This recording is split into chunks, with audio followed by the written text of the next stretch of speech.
A small bird and a golden crown. A short moral story. Once in a forest, there was a small bird who loved singing.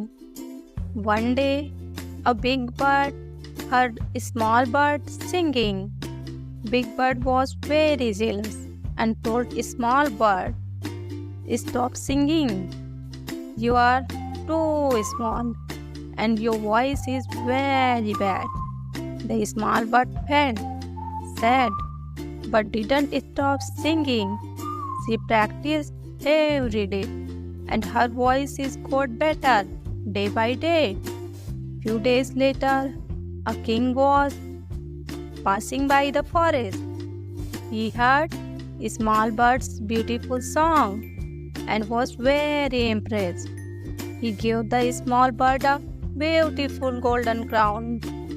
Moral of the story is believe in yourself. Thank you for watching.